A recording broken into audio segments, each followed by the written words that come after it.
আসল অপরাধীকে খুঁজে বের করে ডিপার্টমেন্টে নিয়ে যাচ্ছে স্বয়ম্ভু। হ্যাঁ বন্ধুরা, এমনটাই দেখা যাবে। বিস্তারিত জানতে ভিডিওটিতে লাইক দিয়ে সম্পূর্ণ দেখতে থাকো। গল্পের শুরুতেই দেখা যায় দাদুদা ফোনে কথা বলতে থাকে, আর তখন স্বয়ম্ভু বলছে, কি হয়েছে স্যার?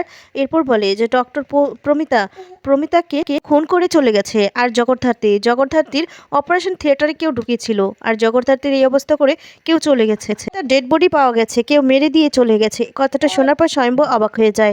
ডক্টর প্রমিতাকে যেখানে মারা হয় সেখানে চলে যায়, আর সেখানে গিয়ে সাধুদা লোককে জিজ্ঞেস করতে থাকে যে এখানে এখানে কি কোনো পেশেন্ট ছিল? আর তখন বলে, হ্যাঁ স্যার, এখানে তো পেশেন্ট ছিল কিন্তু মিসিং। ওখানে ওখানে কিছু একটা সিরিজ পড়ে আছে। এ কথা বললে তারপরে দেখতে পায় সাধুদা কিছু একটা পড়ে আছে, আর সেই সিরিজটা ফরেন্সিতে পাঠিয়ে দেয়। তারপর সাধুদা সেই পেশেন্টের ডিটেলস জানানোর জন্য লোকজন পাঠিয়ে দেয়, আর তখন বলতে থাকে যে এই হসপিটাল পুরোটা ঘিরে ফেলো, প্রত্যেকটা লোককে যেন ভালো করে চেক করা হয়। স্বয়ম্ভু বলে, স্যার সে কি আর এতক্ষণ বসে রয়েছে? সে এতক্ষণে এখান থেকে বেরিয়ে গেছে। আমরা বরং ফোকাস করি যে এখানে এই পেশেন্টটার মানে সমস্ত কিছু ডিটেলস আমাদের দরকার, আমরা বরং একেই নজর দিই। তারপরে দেখা যাবে একটা নার্স বলতে থাকে যে ডক্টর প্রমিতার বাঁ হাতটা ভিট করছে, মনে হয় ওখানে সিরিজ ফোটানো হয়েছে। বলে, বাঁ হাতে সিরিজ ফোটানো হয়েছে, তার মানে হচ্ছে পেশেন্ট যদি ডান হাত দিয়ে হিট করার চেষ্টা করে, সিরিজ দিয়ে যদি ইনজেক্ট করার চেষ্টা করে, তাহলে বাঁ হাতে করার চেষ্টা করবে। অবশ্যই পিছন থেকে কেউ এসে ধরেছে। হ্যাঁ সাধুদা, মিলে গেছে তো, অঙ্কটা মিলে গেছে। তার তো আর ওনাকে ইনজেক্ট করতে যায়নি, ডাক্তার কেন ওনাকে ইনজেক্ট করতে যাবে? অবশ্যই পিছন থেকে কেউ না কেউ তো এই কাজটা করেছে। সাধুদা বলে, অঙ্ক মিললেও তো মিলছে না, এই ডক্টর প্রমিতাকে খুনটা কে করলো? মনে হচ্ছে এই সমস্তর পিছনে একটা জাল, বড় একটা জাল বিছানো হয়েছে। প্রথমে জগদ্ধাত্রী, তারপর ডক্টর গুহ, তারপর ডক্টর প্রমিতার জায়গায় অন্য একজন চিকিৎসক হচ্ছে, ওই চিকিৎসক যে সার্জিং, সেই ডক্টরের কথা বলা হচ্ছে। আর তখন স্বয়ম্ভু বলে, হ্যাঁ স্যার। সাধুদা বলে, তাকে যে করেই হোক খুঁজে বের করতে হবে, তাকেই আমাদেরকে দরকার। ইমিডিয়েটলি খবর নিতে হবে যে এই শহরে কতজন ব্রেন সার্জারি মহিলা আছেন, তাদের সাথে আমাদের কথা বলতে হবে। এদিকে দেখা যাবে স্বয়ম্ভু ফোন করেছে কৌশিকীকে, আর ফোন করে বলতে থাকে যে বর্দি, এই ডক্টর প্রমিতাকে খুন করা হয়েছে, কেউ খুন করেছে। কথাটা শোনার পর কৌশিকী অবাক হয়ে যায়। কি দেখা যাবে উৎসবের কাছে রাজনাথ যায়, আর গিয়ে তখন উৎসবকে হাত দিয়ে আদর করে ধরতে থাকে। তারপরে বলতে থাকে, জানিস তোকে অনেক যত্ন করে আদর আল্লাহ দিয়ে বড় করা হয়েছে। আর তোর মা আমি তোকে কত কষ্ট করে কত কিছু আদর করে তারপর তোকে বড় করেছি, যত্ন করে তোকে আমরা আদর করেছি। আর তুই কিনা বেনারসে গিয়ে তোর স্ত্রীর সাথে মেহেন্দির সাথে তোর বড় ভাই স্বয়ম্ভকে খুন করতে চেয়েছিলি। ওই স্বয়ম্ভকে বাঁচিয়েছে কে? আমাদের জগদ্ধাত্রী। এই সমস্ত বললে এদিকে উৎসব তখন রেগে যায়, আর রেগে গিয়ে বলতে থাকে, স্বয়ম্ভু তোমার কাছে সবকিছু, আমি তোমার কাছে কিচ্ছু নয়, এটাই আমি সহ্য করতে পারি না ড্যাড। আমি তো তোমাকে বারবার ভালোবাসতে চেয়েছিলাম, ভালোবাসতে পারিনি, কারণ তোমার সাথে শুধু সবসময় ছিল স্বয়ম্ভু যে একটা না দেখা মহিলা। তোমার আমার মাঝখানে না ওই দুটো ক্যারেক্টার দাঁড়িয়ে আছে, জাস্ট একটা পাত্রী হয়ে দাঁড়িয়ে আছে, বুঝতে পেরেছো? আমি যদি কোনো ক্রাইমও করে থাকি না, যদি আমি কোনো ক্রাইম করে থাকি, তার জন্য দায়ী থাকবে তুমি। এই সমস্ত বলে চিৎকার করতে থাকলে তখন রাজনাথ রেগে যায়, আর রেগে গিয়ে ঠাসি একটা চর মারে উৎসবকে। এরপরে চলে এসেছে বৌদিহি মুখার্জি, আর এসেই বলতে থাকে যে কি করছো তুমি? আমার ছেলেকে তুমি চর মারছো?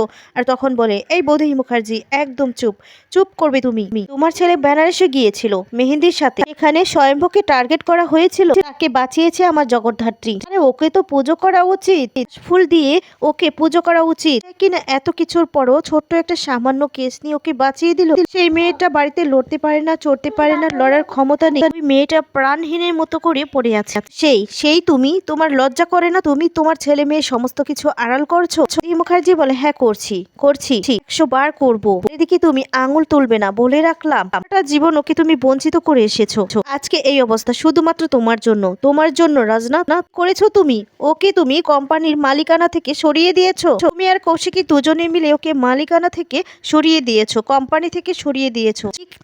কি চাইছো আমার ছেলে থেকে তুমি? ঠিক তখনই কৌশিকী এসে বলতে থাকে যে খেটে খাবে ওকে খেটে খাওয়ার সুযোগ করে দাও, মানুষ হওয়ার একটা সুযোগ দাও। আর উৎসব, একটা কথা তোকে আর তোর স্ত্রীকে বলে রাখছি, ভুল করেও কিন্তু তোরা দুজনে জগদ্ধাত্রীর ঘরে যাবি না। এটা এমনিতেই মরে আছে, তাকে আর মারার চেষ্টা করিস না। ক্লিয়ার কাকুমণি? আমি বের হচ্ছি, একটু খেয়াল রাখো কাকুমণি। আর ডক্টর প্রমিতা খুন হয়েছে কাকুমণি। কথাটা শোনার পর সবাই চমকে যায়। এদিকে রাজনাথ তখন বলে, কি বলছিস কি কৌশিকী? এরপর বলে, হ্যাঁ, একটা বড় জাল পাতানো হয়েছে। জগদ্ধাত্রীর আজকে যে অবস্থা, সেই অবস্থা কিন্তু একদম স্বাভাবিক নয়, শুধুমাত্র ব্রেন ব্রেন সার্জারির জন্য এটা হয়নি কাকুমনি। জগদ্ধাত্রীকে খুন করার চেষ্টা হয়েছে, তবু ও প্রাণে বেঁচে আছে, একটা জলের পদার্থ মতো ঘরে পড়ে আছে। যাই হোক, আমি বের হচ্ছি, হ্যাঁ, পারলে একটু খেয়াল রেখো। এই বলে তখনই বলতে থাকে যে ও উৎসব, তোকে আর তোর মাকে একটা কথা বলে দিচ্ছি।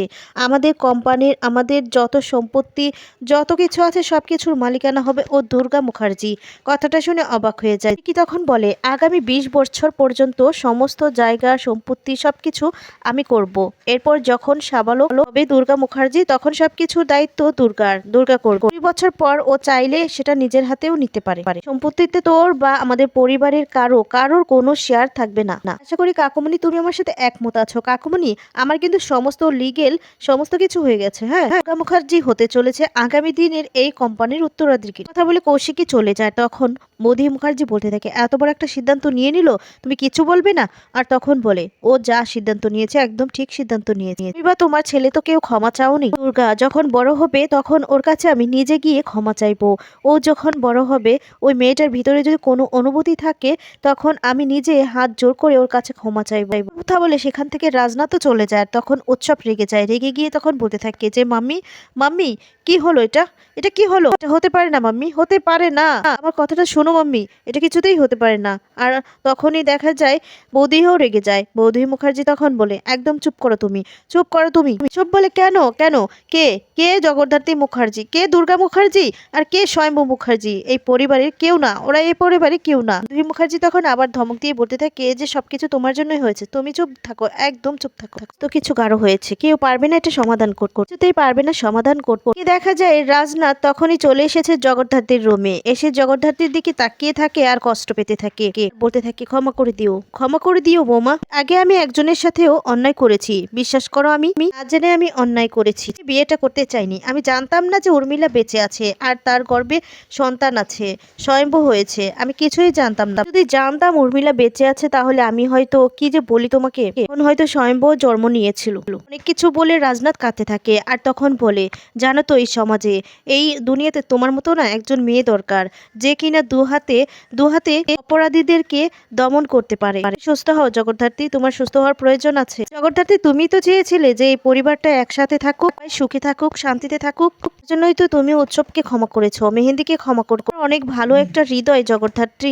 মানুষগুলো শুধুমাত্র অর্থের লোভে এই সমস্ত করে গেল। মানুষগুলোর হৃদয় বলতে কিছু নেই। তারপর তুমি উঠে দাঁড়াও জগদ্ধাত্রী, তোমার উঠে দাঁড়ানোটা খুব দরকার। তারপরে দেখা যাবে চন্দ্রনাথ আর প্রীতি চলে আসে। আর তখনই চন্দ্রনাথ বলতে থাকে যে ও ঠিক সময়ে উঠে দাঁড়াবে, তুমি চিন্তা করো না। এসব তুই কি বলছিস? আর তখন চন্দ্রনাথ বলে এসব ছক আমার জানা আছে।